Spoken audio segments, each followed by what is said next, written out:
Hits 96, Chattanooga's #1 hit music station. Gino D here with you. And around this time on Tuesday, we talk dating with Brock Olsen. You can check out Brock's website, brockolsen.com. He is a dating coach. He does one-on-one coaching, relationship advice, and so much more. Again, follow Brock on social media, and he is joining me now on the phone. Brock, how are we doing today? Doing very well, Gino. Thank you for having me on today, sir. Oh, absolutely. I think we have a good one for you. And this particular listener seems like their relationship is relatively new, only a couple years old. But the topic that we're going to talk about, I think, can pretty much go down as a hot topic for any type of relationship, because this is a conversation that some people do get uncomfortable with, I think. For sure. I'll read out the email so everybody knows we can clue everybody what we're talking about. Let's go for it. Here it comes. Hey, Brock, I've been living with my boyfriend for about a year now. We've been seeing each other for about 2 years. Everything is really great, but I have noticed recently that money has grown to be a touchy subject between us. In the beginning, he seemed to have no problem splitting the bills equally, but as of late, he has really started to keep track of it almost obsessively. So much so, it's starting to annoy me. I'm scared to bring it up with him because I don't want to start a fight, but I do believe no matter what, we should split most of our expenses equally. How do I bring this up with him and not cause a big fallout? Is this just my issue? Thanks for your help. And that was sent in by Jackie, and she says she's 27 years old, just for a frame of reference there. Perfect. Yeah, Jackie, thank you so much for submitting that. Money is a tricky topic. It just is. It can make people really uncomfortable. Money is a very, very important part of a healthy or even an unhealthy relationship. What this sounds like more is that, Jackie, you're just wanting some advice, some tips on how to actually approach a situation or a conversation like this.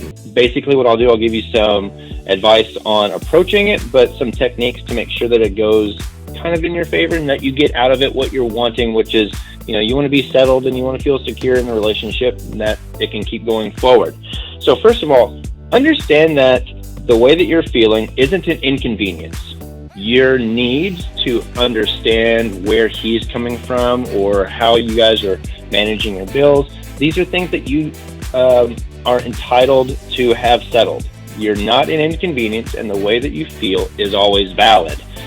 Now, I know that going into a conversation like this can leave you with a little bit of anxiety, but there are really good ways of having productive conversations, and here are some of the techniques that I suggest. Technique number 1 is always start by acknowledging your part in the situation. So obviously you two have been splitting bills for a little while, and that hasn't seemed to be too much of an issue, but now he's getting a little bit obsessive about it.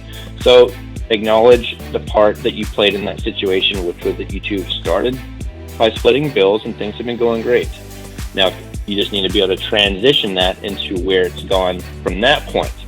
The second thing is you need to have a goal. So you need to define the outcome so you don't get off of track, because whenever you have an uncomfortable conversation, emotions can kind of get high, and you need to make sure that your conversation is going into a direction of productivity, that you understand the objective of the conversation. After all, you're there for a very specific reason.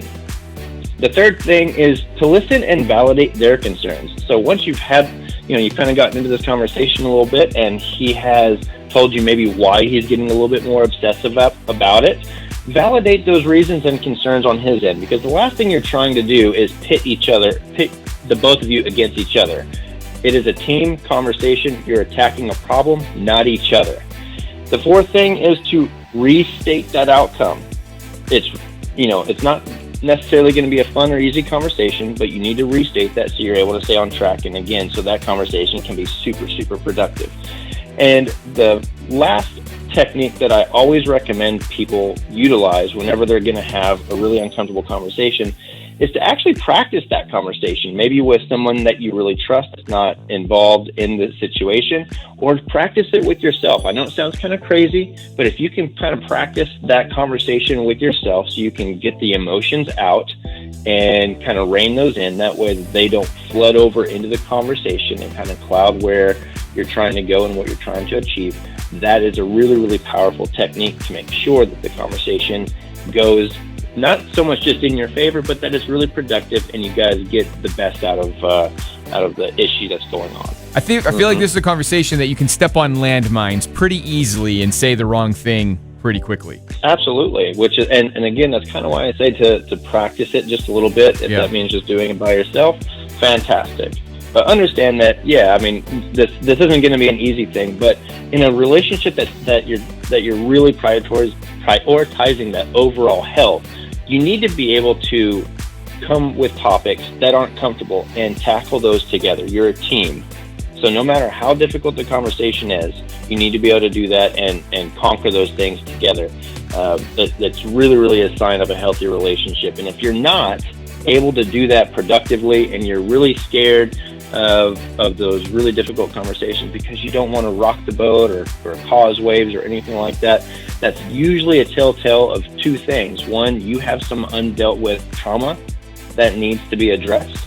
Two, you've already had these types of experiences with them, and it's likely not going to get any better. So if you're able to work on those and make sure those things are handled, I think that you're on a really good path for a very, very long, happy, healthy relationship. There it is. Thank you so much, Brock Olsen, and a big special thank you to Jackie for writing in. If you would like more dating advice, you can check out Brock's website. That's brockolsen.com. You can also follow him on all social media, listen to his podcast. He also does one-on-one coaching. Again, all those details, brockolsen.com. And if you have a question that you would like Brock to tackle, you can send me an email and we'll read it on the air here. That's Gino, Gino, at WDODradio.com. And of course, all of those details on our website, hits96.com, as well as our Facebook page. Brock, thank you so much for the tips, and we'll look forward to next week.